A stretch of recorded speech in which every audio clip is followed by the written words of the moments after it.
Hello, everyone. My name is Ashish Bajracharya, and I'm the Deputy Director for Country Strategy at the Population Council and the co-lead of its humanitarian task force.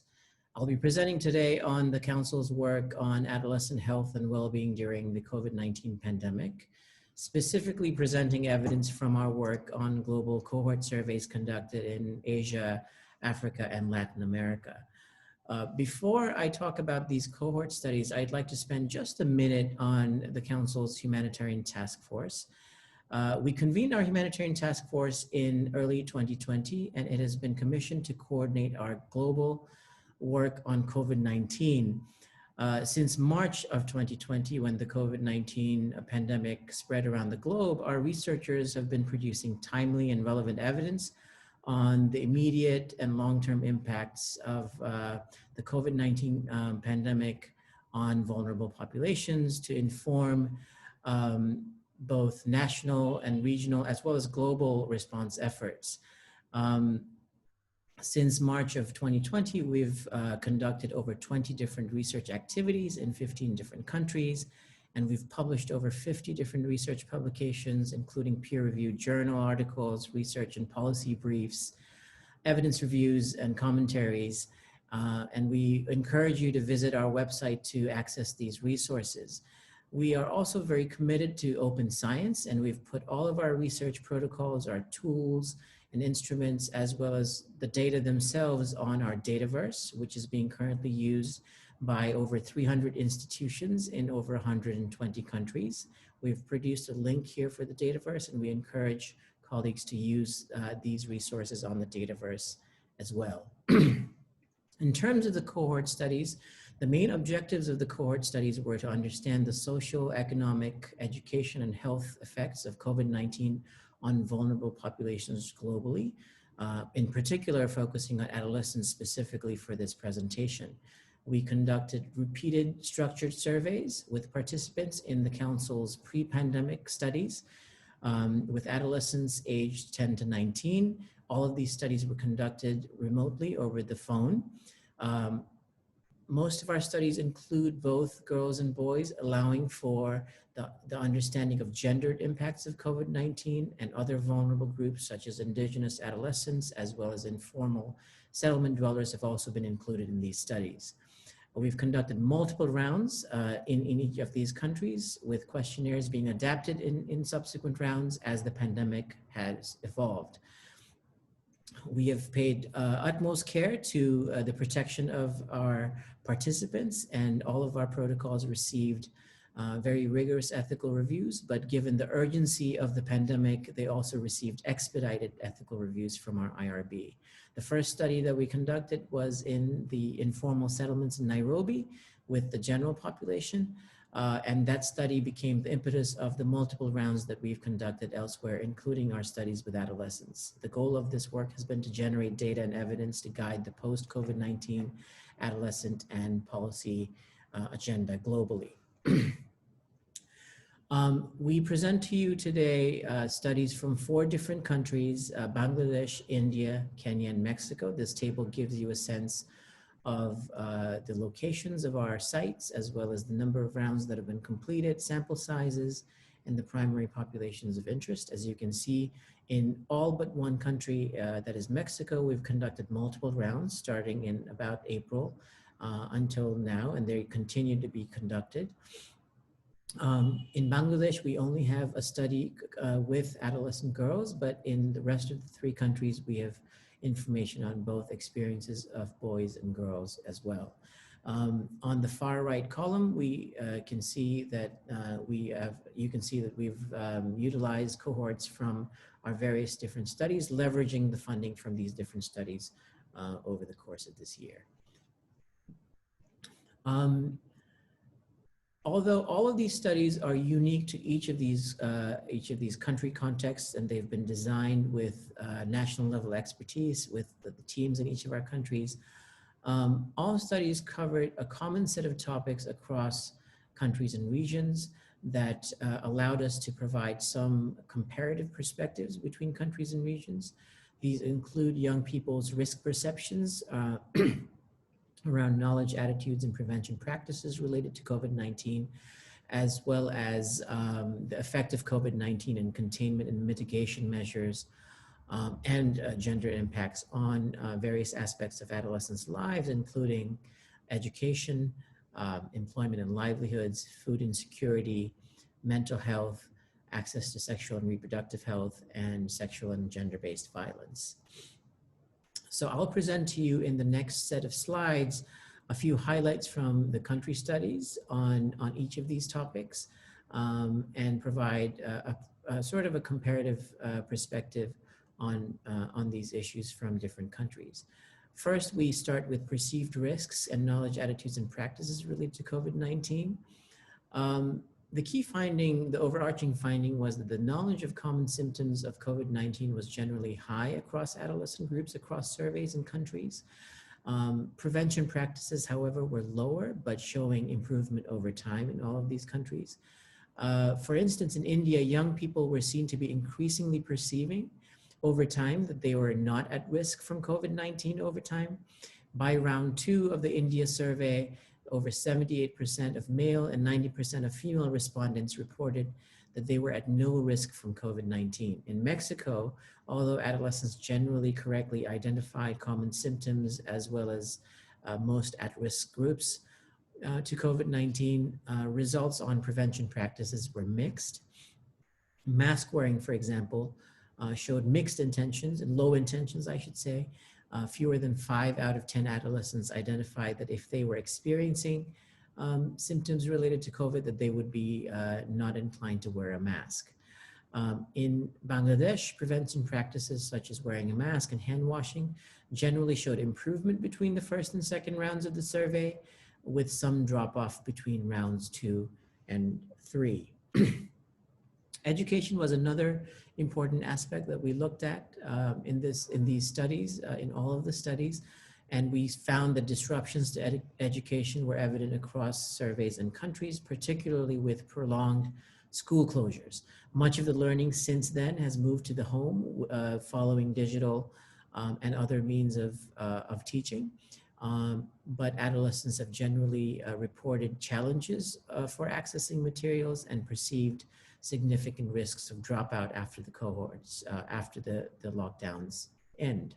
In Kenya, almost all adolescents, 92%, who are our participants, have been doing learning or schoolwork from home. However, we found that tablets and computer use was minimal, and schoolwork at home generally faced many challenges, including the reasons for not doing schoolwork included needing to help with chores in the household, as well as not being able to access the lessons that were provided. In Bangladesh, the schools have remained closed since the lockdown started in late March. The government has initiated digital classes through television, but less than 35% of adolescents surveyed reported following lessons on television in the latest round of our survey. Students indicating in Bangladesh that they were not studying at all at home had increased from round 1 to round 3 from 1 to 10%. So these signs are also showing some signs of concern. In Mexico, nearly a quarter of adolescent respondents in the survey had indicated that they discontinued their education since the start of the pandemic, and that 75% of adolescents in the 2 areas that we conducted our study in did not have access to internet in their homes. Economic insecurity, loss of income and livelihoods was reported consistently, and significant economic insecurity was recorded, often resulting in increased household responsibilities and care burdens for adolescents within households. In India, a majority of the respondents in our surveys responded that they had at least one household member that had lost his or her job or livelihood. On average, adolescent females were less likely to have had to report that they had sufficient resources to survive for more than a month. So they were showing significant economic insecurity, which is gendered. In Kenya, half of adolescent girls surveyed said that their household earned no income at all during the lockdown. And adolescents were said to be participating in income generating activities, almost a quarter of them. However, this was gendered as well, with 32% of older adolescent boys compared to 20% of older adolescent girls reporting economic activities. These are, however, risk factors for dropping out or failing to return to schools when the lockdowns were seized. In Bangladesh, 69% of adolescents reported in the first round that there had been partial or complete loss of household income immediately following the lockdown. This number had declined by round 3 to 44%, and this was true for subsequent surveys in India as well, where the level of economic insecurity had generally declined. However, reports of cutting on expenditures, including on food, continued to increase. Speaking of food, food insecurity was another important and one of the most immediate consequences of the pandemic that was reported consistently across surveys and countries, particularly in the earlier rounds of the survey. In Kenya, for example, 1/5 of adolescent respondents reported an urgent need for food at the beginning of the pandemic. Nearly half were skipping meals a couple of times per week, and 58% said that they received food through school before the closures, which had now ceased because schools were closed. And this was, the food insecurity was highest among adolescent girls. In India, 35% of respondents had reported experiencing food shortages, with 52% reporting reducing food intake. And again, this result was gendered as well, with more females than males reporting reduced food intake. A difference between them being 56% to 40%. In Mexico, similar results with a higher proportion of individuals reporting skipping a meal in May. Surprisingly, there were more skipped meals in May than in April, which was later in the pandemic, showing that food insecurity wasn't just an immediate concern, that it was a concern that persisted. And those who had skipped a meal, among those who had skipped a meal, 64% said that they'd skipped a meal a couple of times a week, compared to 19% who'd skipped a meal every day. Mental health was another issue that we paid particular attention to in our surveys. Adolescent respondents across countries and surveys reported decreases in mental health quality resulting from lockdowns and prolonged school closures due to COVID-19. In Bangladesh, for example, a vast majority of adolescent girls, 74%, reported feeling lonely and sad. A higher percentage of married adolescents reported constant depression compared to their unmarried peers during the lockdown, 23% versus 14%. In Kenya, nearly half of respondents in Kisumu, about 47%, reported feeling down or depressed in the week preceding the survey. Over half strongly agreed that COVID-19 made them feel threatened or concerned, and that they were worried that they or someone they love would get COVID-19. In India, adolescents who had reported feeling lonely or depressed or irritable sometimes or most of the times increased over time in the rounds, particularly among females. Sexual and reproductive health was another issue that we paid attention to in our surveys.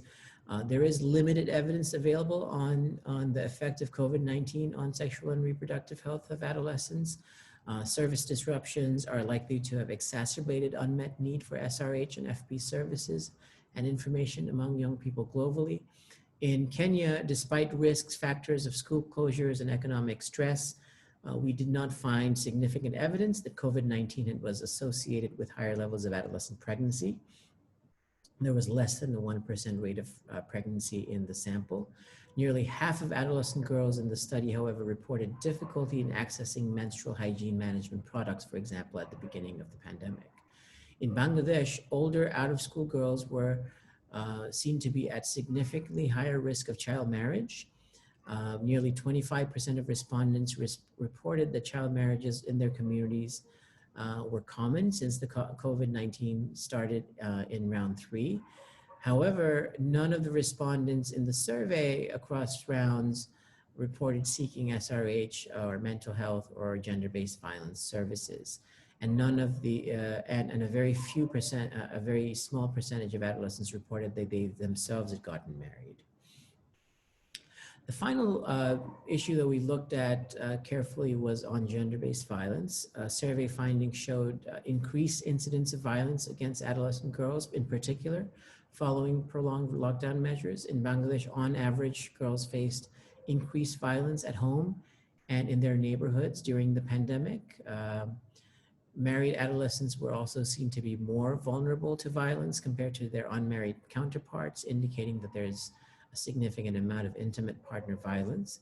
In Kenya, over half of the adolescents who experienced emotional violence in the month preceding the survey reported that it had increased since COVID-19 started, and nearly a third of those who experienced physical violence reported that the violence had occurred more often since COVID-19 began. So there were these risk factors. What we see from all of these slides and from all of these issues is that the risks to adolescents from COVID-19 is significant, ranging from loss of income to livelihoods to education and sexual and reproductive health, as well as gender-based violence. We intend for these studies to be utilized by our partners and programmers and the governments in these countries to improve programming and policies for adolescents related to the COVID pandemic. Population Council staff have been partnering with national health ministries, with government agencies, and national and international non-governmental organizations to inform the global response efforts. And some of our partners who have been utilizing our research to improve programmatic responses and policies include the Office of the President in Kenya, the Ministries of Health in Kenya, the National COVID-19 Task Force of the Indian Council for Medical Research, our partners at the UN, including UNICEF and UNFPA, and other national and international partners. So we hope that this presentation provides a global overview of what the impacts have been. We hope that we hope to continue these studies as we progress into the future, and to continue to provide the evidence for the global response efforts by improving our pandemic response surveys as the pandemic evolves. We encourage partners and colleagues who are watching this presentation to access our Dataverse, to access the various data sets and research protocols and tools for your use. If there are interests in partnerships or questions, feel free to contact us at the Humanitarian Task Force email address on the screen here. And we also produce a monthly newsletter in which we highlight our global work, and we encourage you to sign up for this monthly newsletter. I would like to end this presentation by acknowledging my colleagues who have been conducting these studies, on whose behalf I'm presenting these results today. And on the left side of this slide are some of our colleagues who have been on the ground conducting these studies. On their behalf, I thank you very much. Thanks so much.